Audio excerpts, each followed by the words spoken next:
Մայրաքաղաքի գլխավերևում կուտակվածը մառախուղ է, փոշի, թե ծուղ, արդեն մի քանի օր է սև թուղթով է պատված Երևանի երկինքը։ Օդի աղտոտվածությունը չափող սարքերում, մարդկանց սմարթֆոններում ամպերն ալ կարմիրով են գունավորված, որն ահազանգում է, որ փոշու չափաքանակը գերազանցել է թույլատրելի սահմանը։ Հայաստանի Հանրապետության շրջակա միջավայրի նախարարության օդերևութաբանության ազգային կենտրոնի ղեկավարի տեղակալ Գայանե Շահնազարյանն ասում է, մասնավորապես կենտրոնում օդի աղտոտվածությունը նորմայից 1.4-ից 4 անգամ ավելի է։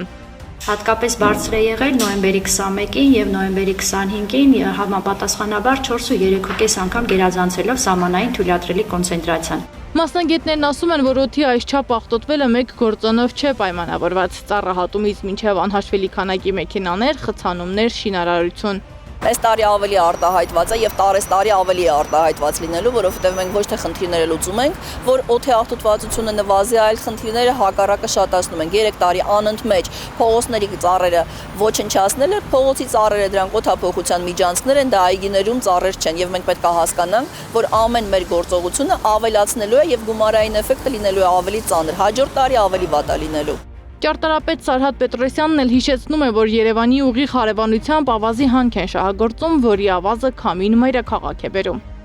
Այն ավազի հանքերը, որ այսօր Երևանի հյուսիսում բան են անում, այդ ավազի փոշին ամեն օր մենք շնչում ենք Երևանում, մեր երեխաները շնչում են։ Եվ դա 5-10 տարի հետո բոլորիս առողջության վրա ազդում եւ հատկապես մեր երեխաները մենք ջանդամ, երեխեքի առողջության մասնապետն է բացել։ Չի կարելի Երևանի հյուսիսում նման կերպ ավազի հանքեր շահագործել, հենց որ Երևանում քամին փչում է հյուսիսից հարավ։ Քաղաքապետն էլ ունի իր տարբերակը։ Ասում է, օդի աղտոտվածությունն այս տարածաշրջանում ունի խիստ սեզոնային բնույթ եւ պայմանավորված է առավելապես աշխարհագրական գործոններով։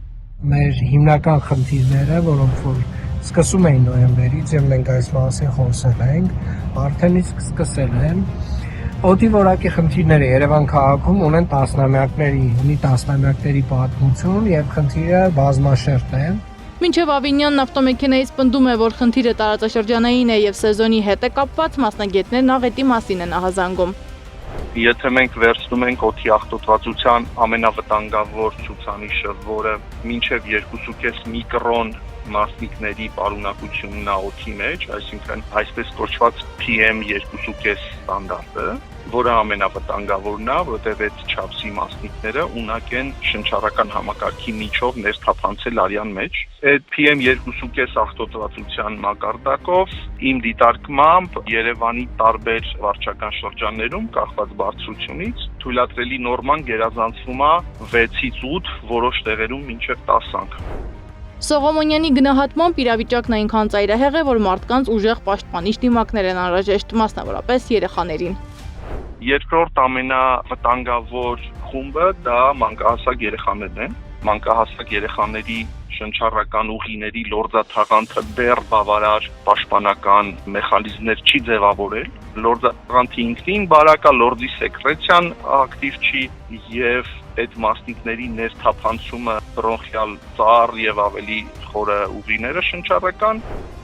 Խնդրի մասին Facebook-յան օգտատերերն են բարձրաձայնում, օրինակ երևանցիներից մեկն իրենց բակում օդի խոնավության կլանիչ էր տեղադրել։ Նշել է, որ 3 տարի է ինչ գործածում է այն ու միայն վերջին 1.5 տարին է, որ կլանիչում կեղտոտ նստվածք է առկա։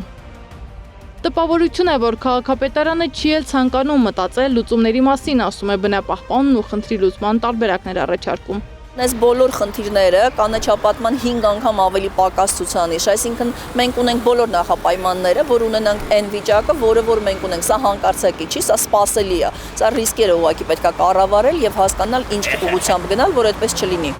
Տարբեր սոցցանցերում այս մասին խոսում են բոլորը, անկախ մասնագիտությունից, տարիքից ու ազգությունից։ Երևանում բնակվող ցանկացած ոք իր մաշկի վրա է զգում օդի աղտոտվածության հետևանքները եւ ինչպես մասնագետներն են ասում, դեռ մի քանի տարի հետո է այն զգացնել տալու իր մասին։ Սեդա Մակարյան, Նոնա Գևորգյան, ABC Media։ Բաժանորդագրվեք YouTube-ի մեր ալիքին, հետևեք մեզ Facebook-ում, Instagram-ում, Telegram-ում, WhatsApp-ում եւ TikTok-ում կամ այցելեք պաշտոնական մեր կայքի 3w abcmedia.am։